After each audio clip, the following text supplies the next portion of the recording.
सलाम, नमस्ते, सत श्री अकाल। मैं हूं रजा और आप देख रहे हैं रजाग्राफी की नेशनल प्राइम टाइम रिपोर्ट। आज दुनिया देख ले, समझ ले कि भारत में ये मोदी सरकार विकास पे काम नहीं करेगी, ये देश की तरक्की पर काम नहीं करेगी।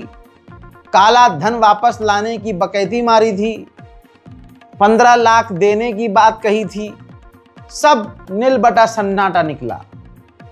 लेकिन कानून क्या बनाएगी? मुस्लिम विरोधी। ये सरकार पूरी तरह से सिर्फ हिंदुओं को खुश करने के लिए एक ही काम करती है कि मुसलमानों के खिलाफ काम करो, वोट तो मिलते ही रहेंगे। और वोट नहीं भी दोगे तो यहाँ तो पूरा सिस्टम ही हमने उछाल रखा है, पूरा चुनाव आयोग हमारी जेब में है। प्रधानमंत्री जब सवालों के घेरे में घिरने लगेगा तो कैमरे के आगे आके रो देगा, अपना रोना शुरू कर देगा, मेरी माँ, मेरी माँ। बस कोई भी नया पॉइंट मिल जाए, फौरन जब दिखता है अगले को कि भाई ये तो अब सवाल उठेगा इससे, लोग पूछेंगे, आके रो देगा कैमरे के। अब जनता पागल रही है, मोदी जी रो दिए, रो दिए मोदी जी। सारे मसले खत्म, बेरोजगारी एक तरफ, मोदी का रोना एक तरफ, देश का विकास एक तरफ, मोदी का रोना एक तरफ, भारत पर 50% टैरिफ और पेनल्टी एक तरफ और मोदी का रोना एक तरफ। आप समझ रहे हो? ये है सच्चाई। अब हिंदुओं को खुश करने के लिए ये मोदी सरकार क्या करती है? जैसे राजस्थान में कर रही है। भाई कानून बनाया गया है और कानून ही को दोगला कर दिया गया है। दोगले लोग से आप ये उम्मीद करेंगे कि वो कानून ईमानदारी वाला बनाएंगे? नहीं हजरात, कानून ये बनाया है कि धर्म परिवर्तन जो करवाएगा उसे जो है उम्र कैद मिलेगी, सजा को सख्त किया गया है। ठीक है, अब तक कहा जाता था कानून बराबर होता है, लेकिन इस जो आरएसएस वाली सरकार है इसके यहाँ तराजू जो है, तराजू भी दोगला है। कैसे? इन्होंने कह दिया कि अगर कोई धर्म परिवर्तन करवाता है तो उसको सजाए मौत दे दी जाए या उम्र कैद सुना दी जाए, ऐसे प्रावधान रख दिए। लेकिन वहीं कई मुसलमान धर्म परिवर्तन करता है और वो हिंदू हो जाता है तो इस प्रथा को, इस प्रक्रिया को घर वापसी कहा जाएगा। और घर वापसी को ये धर्म परिवर्तन नहीं मानेंगे। आप देख रहे हैं दोगलापन। अगर हिंदू मुस्लिम हो जाए तो यहाँ धर्म परिवर्तन करवाया गया है, उम्र कैद की सजा होगी। लेकिन अगर कोई मुसलमान हिंदू हो गया है तो इसे धर्म परिवर्तन नहीं, इसे घर वापसी कहा जाएगा। ये पूरा दोगलापन और ये दोगला कानून, मुस्लिम विरोधी कानून राजस्थान में बनाया जा चुका है। भजनलाल सरकार ने कैबिनेट मीटिंग में जबरन धर्म परिवर्तन पर उम्र कैद तक की सजा के कड़े प्रावधान किए हैं। वहीं घर वापसी को अब धर्म परिवर्तन नहीं माना जाएगा। विवाह का साझा प्रदान कर धर्म परिवर्तन कराना, अन्य कपटपूर्वक संचालन, ये सभी कोई कृत्य होगा वो धर्म परिवर्तन की परिभाषा में आएगा। दूसरा, अगर कोई अपने मूल धर्म में रिटर्न होता है, जिसको हम घर वापसी कहते हैं, तो ये प्रोविजन जो है वो उसमें लागू नहीं होंगे। अगर कोई व्यक्ति पहली बार ऐसा जो मैंने अभी बतलाया धारा 3 में अपराध करता है तो कम से कम 7 वर्ष की सजा और अधिकतम 14 वर्ष की सजा और 5 लाख रुपए का जुर्माना। अब बताइए मुसलमानों को इंसाफ मिलेगा? ऐसे ये हिंदुओं को खुश करते हैं। हिंदुओं को देने के लिए इनके पास रोजगार नहीं है। जब छात्र सड़क पर बैठकर प्रदर्शन कर रहे थे तो ये लठ भाज रहे थे। यही सरकार किसानों को मारती है, कत्ल करती है।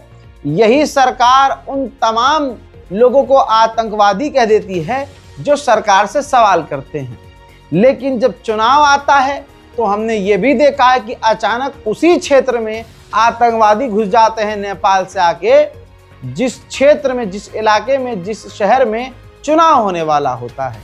फिर हमने ये भी देखा कि इसी दौरान प्रधानमंत्री फपक फपक के रोने भी लगता है, अपनी अम्मा को याद करके या अपने किसी परिवार की कोई बात याद करके। पूरी दुनिया में किसी का परिवार नहीं है, सिर्फ मोदी का परिवार है भाई। मोदी की अम्मा थी और मोदी की अम्मा कोई गाली बकी गई, हमारी और आपकी माओ को गालियां नहीं बकी गई। जबकि यही दोगला आदमी ऐसा इंसान है जिसने माइक से पूरी दुनिया के सामने 50 करोड़ की गर्लफ्रेंड, किसी की माँ को, किसी की बहन को तुम कहते हो 50 करोड़ की गर्लफ्रेंड, और ना जाने क्या क्या। हजरात, आज जहां भी देखेंगे आप, मुसलमान को मारना, पीटना और तबाह करना, बर्बाद करना, उन्हें मिटाने का लगातार ये काम चल रहा है। अब देखिए अलीगढ़ में क्या किया, प्रशासन ने कहा कि भाई ये दुकानें और घर इलीगल हैं। ऐसा कहते हुए एक बड़ी सी जगह अलीगढ़ में 2 सितंबर प्रशासन ने अब्दुल करीम चौराहे से ऊपर कोट मस्जिद के पास तक बिल्डोजर चला दिया। उन्होंने कई दुकानों को तोड़ दिया और सामान को भी चुरा लिया, जब्त कर लिया। यह है हिंदूवादी सरकार। ये देख, अभी योगी को भी तो जीतना है ना, तो किस तरह से सिर्फ मुसलमानों को भी अलीगढ़ में निशाना बनाकर उनको उजाड़ दिया गया। क्या और इलाकों में दूसरी जगहों पर हिंदू नाम के दुकानों ने कब्जा नहीं किया? लेकिन यहाँ निशाना सिर्फ मुसलमानों को ही बनाया जाता है, खुश करने की कोशिश की जाती है एक बहुसंख्यक समाज को, क्योंकि चुनाव करीब। हजरात, आप ये देखिएगा कि हिंदुओं का कोई त्यौहार मुसलमानों को गाली बके बिना पूरा नहीं होता। इस कौम के लिए, ये बहुसंख्यक हैं, इसके लिए ये देखिए मुसलमान कितने जरूरी हैं, दीन कितना जरूरी है कि आज हिंदुओं का कोई त्यौहार मुसलमानों को गाली बके बिना पूरा नहीं होता। सामने गणेश जी की प्रतिमा है, गणेश जी का पंडाल है, भगवान का, देवता का पंडाल है, लेकिन मुसलमानों को गरियाना पड़ता है, तभी इनका कोई प्रोग्राम कामयाब होता है। कैसे? अब पिंकी नाम का भी औरत और काम का भी हिजड़ा, पिंकी किस तरह से समाज में आग लगा रहा है और हमारे मुल्क को तोड़ने की कोशिश कर रहा है। हमारे देश की एकता पर यह तलवार चला रहा है और देवभूमि जाकर, यानी उत्तराखंड में जाकर ये कहता है कि हम देवभूमि को राक्षसों की भूमि नहीं होने देंगे। तमाम मुस्लिम विरोधी ये बयान देकर, सोचिए इस पावन अवसर पर, गणेश चतुर्थी पर, बात जहां प्यार, मोहब्बत और गणेश जी की होनी चाहिए, उनकी कथाओं की होनी चाहिए, इनको उनका तो कुछ पता है नहीं, तो ये नफरत फैला है। भगवा ही देखना चाहता हूँ, मैं कुछ और देखना नहीं चाहता। और ये मेरे जीवन का लक्ष्य है कि मुझे भारत भगवा मैं करना है, उसके लिए चाहे जो मुझे करना हो उसके लिए मैं तैयार हूं। अब तो युवाओं को खड़े होकर के और ये आगाज करना पड़ेगा कि हम लोग तैयार हैं। आप लोगों को अगर मैं आज बता दूं, आज हम लोगों की स्थिति ये है, पूरा देश चिंतित है। और पूरा देश चिंतित यूं है कि हिंदू की आबादी, यहाँ हमारी हिंदू की जनसंख्या घटती जा रही है, मुसलमानों की बढ़ती जा रही है। इसीलिए ही तो आज से 20 वर्ष पहले ठीक इसी तरह से दिल्ली से वृंदावन पद यात्रा शुरू करेंगे हिंदू संगठन के जो बाबा हैं। अब ये ड्रामेबाज बाबाओं ने फिर से मुसलमान विरोधी बयान दिया। अच्छा, ये बाबा सबसे ज्यादा जो है मीट मांस खाते हैं। सच्चाई ये है, यही वो झूठों का झुंड है जो नाली के कीड़े होली में शैतान बनकर, कलरफुल होकर लाइन में लगते हैं नशे में मटन पेलने के लिए। मटन की दुकान पर खड़े होते हैं, अरे मुर्गा चाहिए, अरे बकरा खाएंगे, मुर्गा खाएंगे। यही सुअरों का झुंड जो होली पर और आम दिनों में, मेरे कितने सारे दोस्त हैं भाई जो मटन खाते हैं और सब कुछ खाते हैं। वो क्या ज्ञान पेल रहे हैं कि भैया जो मीट खाते हैं, जो गोश्त खाते हैं, मांस खाते हैं, वो हमारे भाई नहीं हो सकते। ये जिहादी और ये पेहादी और पता नहीं क्या क्या आड़े थे। क्योंकि आप ये देखिए कि एक कौम के पास अपने मजहब के लिए बोलने के लिए कुछ नहीं है। गिने चुने 3-4 टॉपिक हैं। यहां तक कि इनके धर्म गुरु भी कोई शास्त्र की बात नहीं करते, वो सिर्फ हिंदू मुसलमान करते हैं, क्योंकि ये सबसे आसान टॉपिक है, इसमें पढ़ना लिखना पड़ता नहीं है। अपने लाभ के लिए और कोई काम नहीं। कैसे ऐसे ही चादर और फादर के लोग सनातन के पीछे पूज्य महाराज जी पड़े हुए हैं। आए दिन लव जिहाद, आए दिन धर्मांतरण, उस पर कोई संवाद नहीं करता, उस पर कोई चर्चा नहीं करता। जाति पे गर्व करो, अहंकार करो कि हम इस जाति के हैं, लेकिन एक दूसरे से जब आप गाय खाने वाले को भाई बना लेते हो, वो तो अपना भाई कि जब सुन लिया दोस्तों, कानून की धज्जियां उड़ाई जा रही हैं। कानून मर चुका है। कानून के रखवाले और न्यायपालिका ये तमाम वीडियोस देखती है। हमारे जो जजेस हैं वो वीडियोस ये देखते नहीं है क्या? लेकिन भाई साहब उनको खुद मजा आता है। तवज्जो है? अब आगे ये सुनिए।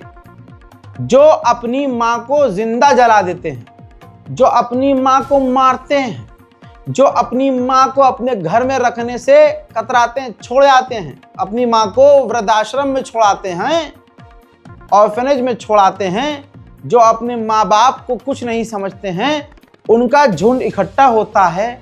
जो अपनी माँ के लिए कभी कुछ नहीं करते हैं, वो गौ माता के लिए आवाज उठाते हैं।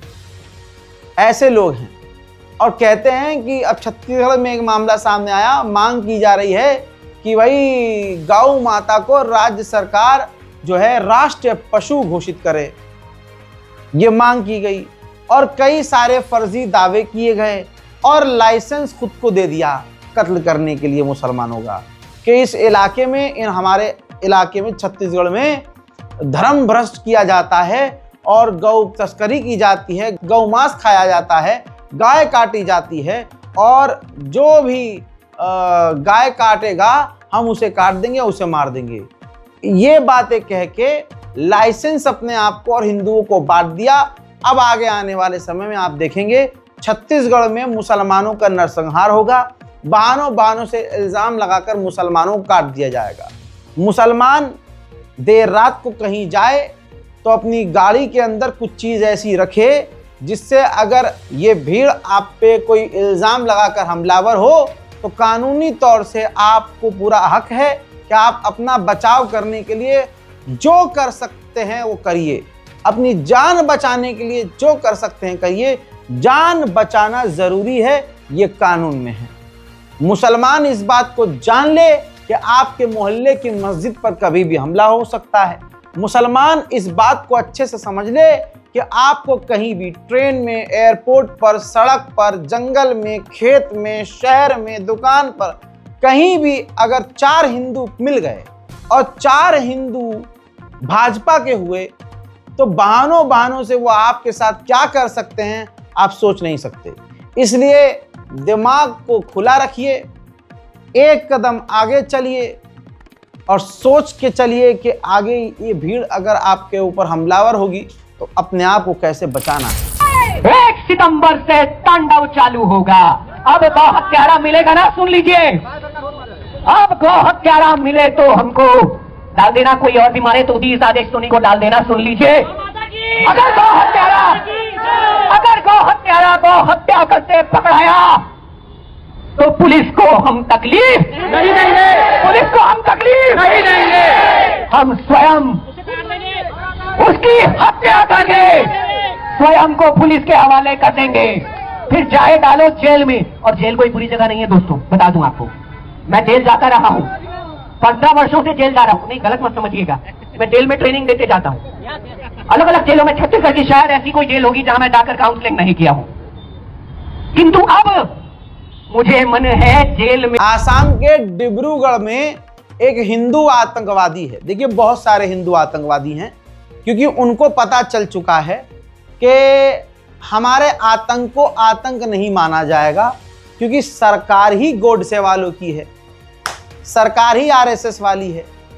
तो डिब्रूगढ़ का एक हिंदू आतंकवादी जो अपने आप को बहुत बड़ा क्रिएटर समझ रहा है, याद रखिए वो ये वीडियो है, मुसलमान लड़कों को देखकर, मुसलमान मदरसे के बच्चों को देखकर उनसे कह रहा है कि मेरे पास एक बम है, क्या वो बम कुछ पैसा लेके आप अपने पास रख लोगे और कहीं मैं जहां भेजूंगा वहां चले जाओगे। ये आज के हिंदू, नॉर्मल हिंदू ऐसे हो गए हैं। ये हिंदुओं की असलियत है दोस्तों। अभी आप ये वीडियो देखिएगा और याद रहे, नोट करिएगा और प्रशासन नोट करे, यही तुम्हारा हिंदू व्यक्ति एक्सेप्ट कर रहा है कि उसके पास बम है। बोल रहे कि एक बम है, ले जाएगा अपना बैग में, एक बम है अपना बैग में ले जाएगा। नहीं कुछ पैसा वैसा ले लेना, कुछ पैसा वैसा ले लेना भाई। नहीं जैसे बैग लिया है ना भाई, हमसे नहीं होगा, हमसे नहीं होगा। अल्लाह का बंदा है भाई तुम। भाई ले जाओ, जल्दी भाई ले जाओ ना जल्दी भाई।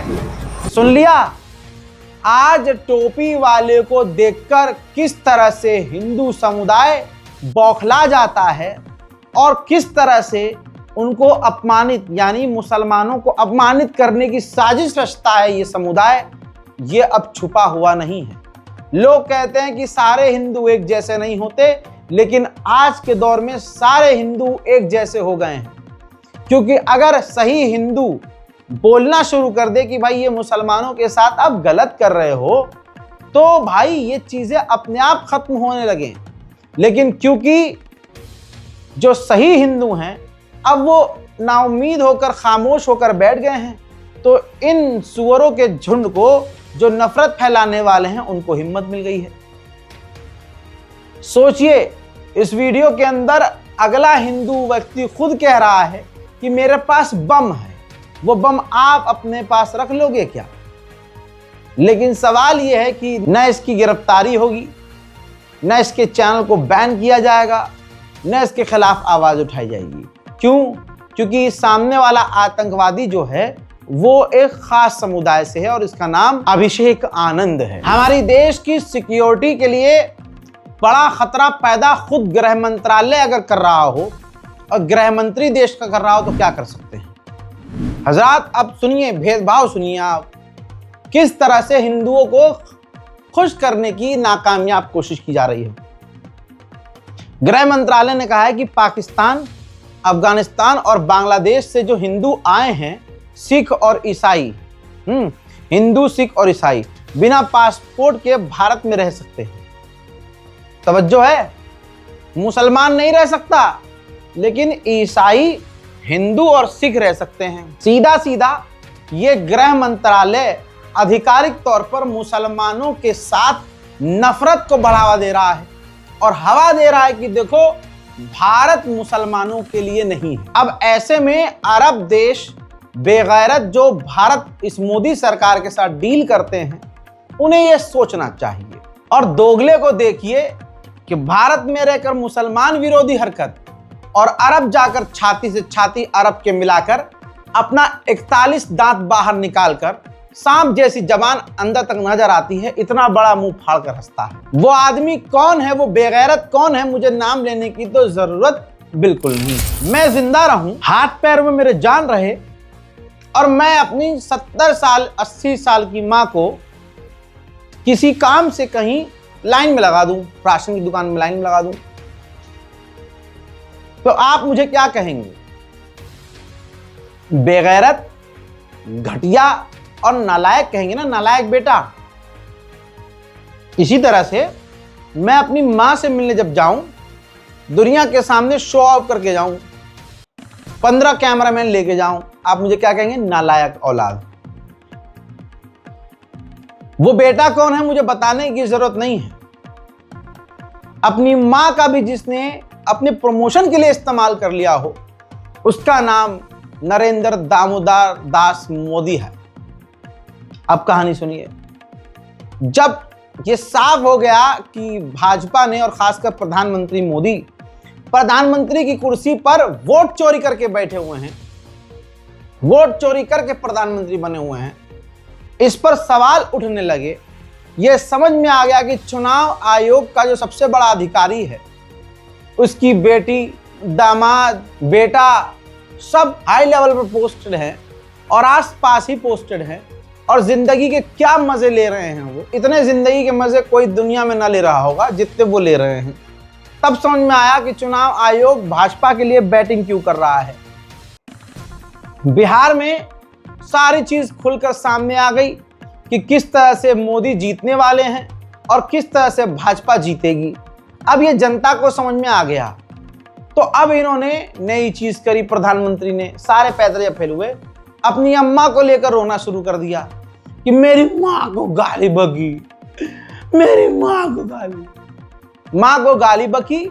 लेकिन ये दोगलापन इतना है मोदी सरकार के अंदर और खुद मोदी जी के अंदर कि इन्हीं का नेता, मोदी जी थोड़ा शर्म कीजिए, इन्हीं का नेता ऑन एयर डिबेट के दौरान दूसरी पार्टी की मां को क्या कहता है, देखिए। हमारी सरकार के लिए मां की गरिमा, उसका सम्मान, उसका स्वाभिमान बहुत बड़ी प्राथमिकता है। तुम जानते हो, तुम्हारा बाप जानता है, तेरी मां रंडी है, वाले तुम्हारा खानदान नहीं मैं तेरी मां रंडी है, तेरी मां रंडी है, वाले तुम्हारा खानदान नहीं मैं इस बहुत ही घटिया तरह की भाषा का इस्तेमाल हो रहा है। ये औकात है, ये सच्चाई है। अब बिहार में इस मां के मुद्दे को बनाकर बिहार बंद का ऐलान किया गया। इस बिहार बंद के दौरान भाजपा की और भी गंदी औकात सामने आ गई। यानी एम्बुलेंस जो जा रही थी जिसमें प्रेग्नेंट महिला थी, भाजपाइयों ने घटिया, मतलब जिसके हाथ में भाजपा का झंडा हो वो इंसान का बच्चा कैसे हो सकता है, अपना पूरा राक्षसपन दिखाया और एम्बुलेंस तक को रोक के रखा। यहाँ पे क्या है हम दिखाना चाहेंगे, इस गाड़ी को क्यों रोका गया? मरीज है क्या? मरीज है। देखिए ये डिलीवरी के क्या बोल दिया जाएगा, कहाँ जा दिया, नहीं जा दिया जाएगा, नहीं जा दिया जाएगा, नहीं जा दिया। अरे मरीज है तो होना चाहिए, पहले तो मालूम था। बताइए, देखिए यहाँ पर दिखाइए, क्या है? डिलीवरी है जी, डिलीवरी है, हल्तियार है, उसको दर्द हो रहे थे।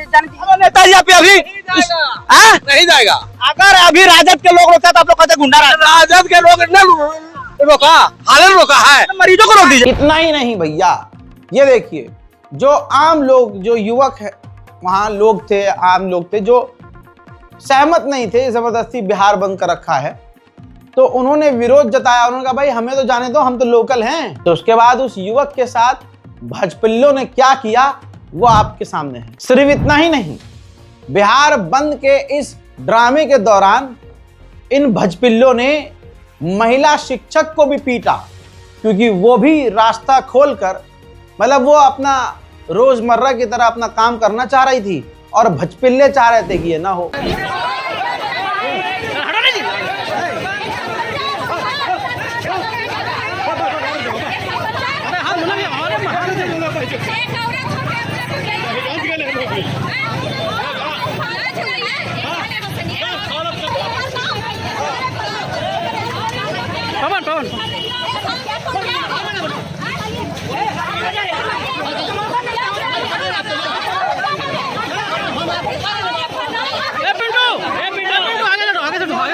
बिहार के नौजवानों का साफ कहना है कि भाई ये तो रंगदारी पे उतर आए हैं, बदमाशी, गुंडागर्दी और हरामीपने पे उतर आए हैं। इनके पास काम धंधा कुछ नहीं है। इनके बाप का है क्या बिहार बंद होगा?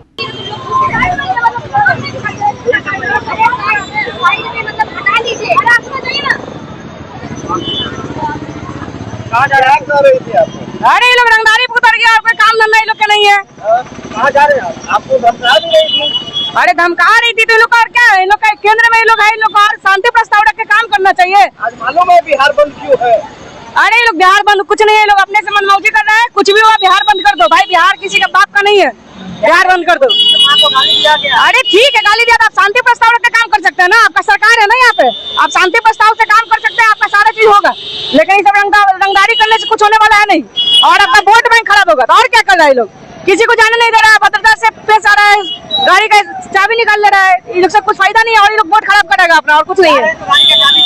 हाँ तुरंत देखिए ना, गाड़ी का चाबी निकाल ले रहा है। इतना ही नहीं भैया, एक बाप अपनी बेटी को स्कूल छोड़ने जा रहा था तो इन भजपिल्लों की सुअरों के झुंड ने उस बच्चे को भी परेशान किया, उस बाप को भी परेशान किया। भजपिल्ले तो कभी चाहेंगे नहीं कि आप बच्चे पढ़ लिख ले, तो स्कूल कैसे जाने देंगे। ये सब कुछ बिहार बंद ड्रामे के अंतर्गत किया गया और ये सब इसलिए क्योंकि मोदी ने फर्जिया कर रोना शुरू कर दिया। मेरी माँ को गाली बकी। तुम्हारी माँ सिर्फ तुम्हारी माँ है, हमारी माँ नहीं है। माँ है मोदी की ही माँ है भाई साहब। आपकी माँ हमारी माँ कुछ नहीं भाई, उसे तो ये आके रंडी बोल देते हैं। तवज्जो है।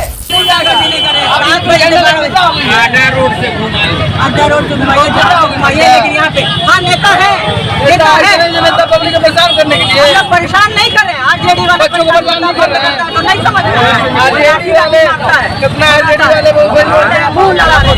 अब बिहार में एक नया डायलॉग दे दिया गया। ये सारा खेल मोदी का था। अब पोस्टर लेके फिर रहे हैं मैं भी माँ हूं। जी हाँ दोस्तों, भजपिल्ले ही माँ है सिर्फ। हम लोगों तो हमारी अम्मा ने पैदा थोड़ी ना किया है, हमें तो डाउनलोड किया है। सिर्फ मोदी पैदा हुआ है और मोदी के जो चाहने वाले हैं वही पैदा हुए हैं और माँ की कोख से वही जन्म लिए हैं। मैं भी माँ हूं, मतलब वो जो भजपिल्ले हैं, जो भाजपाई हैं, उन्हीं की माँ है। आपकी माँ और हमारी माँ थोड़ी है ना। आप में से कोई किसी की माँ होगी। हाँ, भजपिल्ले होंगे आप तो, और तब आप किसी की माँ होंगे। मुसलमानों से बेइंतहा नफरत खास समुदाय करता है और मुसलमानों को बदनाम किया जाता है। पंजाब में बाढ़ से हालात क्या हैं वो एक तरफ, लेकिन मुसलमानों ने जो बड़ा दिल दिखाया है, यही मुसलमान मेवात की मस्जिद से फज्र से लेकर जोर असर हर नमाज के दौरान और मस्जिद में जब अजान हुई तो ऐलान किया जा रहा है कि मेवात के लोग ज्यादा से ज्यादा जो पंजाब में बाढ़ पीड़ित लोग हैं उनको मदद पहुंचाए। ऐलान ये है कि जैसा कि आप सभी को मालूम है कि पंजाब के अंदर आसमानी बारिश की वजह से तमाम जो लोगों पर जो है मुसीबत का पहाड़ टूटा हुआ है, उसके लिए जमीयत की तरफ से ऐलान किया गया है कि जैसी भी जिस किसी से भी जितना भी हो सके वो मदद के लिए हाथ बढ़ाएं, क्योंकि इस्लाम एक ऐसा मजहब है कि ये सबके लिए, ये सबकी मदद का हुक्म देता है, अपने हो चाहे पराए हो, क्योंकि अल्लाह के रसूल अलैहिस्सलातु वस्सलाम गैरों के साथ भी हुस्न सलूक किया करते थे। तो इसलिए जरूरी है कि जितना जैसा भी किसी का हिसाब व किताब हो, 10 किलो 5 किलो गल्ले से मदद करना चाहें गल्ले से करें। इधर देखिए, हरियाणा के नारायणगढ़ से मदरसे से मदद भेजी जा रही है, किट बनाकर पंजाब भेजी गई है। जी हाँ, उसी मदरसे से जिन मदरसों से हिंदुओं को नफरत है, जिन मदरसे पर सरकार इल्जाम लगाती है और आज के कुछ भजपिल्ले और भजकुत्ते इल्जाम लगाते हैं, वही मदरसा सामने मदद के लिए आया है। ये देखिए, पंजाब मदद भेजी जा रही है। जी हाँ, गाड़ियां भर भर कर मदरसा जीनतुल उलूम, ये भी मदरसा है, ट्रक भरकर गाड़ियां भर भर कर पंजाब के लिए मदद भेजी गई है। वही मदरसा जिससे हिंदू समुदाय को चिढ़ है, जो समुदाय बड़े बड़े ड्रामे रचता है और माशाल्लाह उनके मंदिरों में बहुत पैसा आता है। बताओ, देश के 4-5 कोई मंदिर, कोई हिंदू संगठन जिसने पंजाब के लिए कुछ किया हो, मदद भेजी हो। जो संगठन स्टेज लगाकर मुसलमानों को गरियाने का काम करता हो, जो सिर्फ हिंदुओं को भड़काने का खेल खेलता हो, उन हिंदू संगठनों ने पंजाब में बाढ़ पीड़ितों के लिए क्या किया है, बताओ तो सही। ये हमारे मुल्क के हालात। इस रिपोर्ट पर अपनी राय कमेंट जरूर करिएगा। हमारे चैनल को सब्सक्राइब कीजिए। जय हिंद।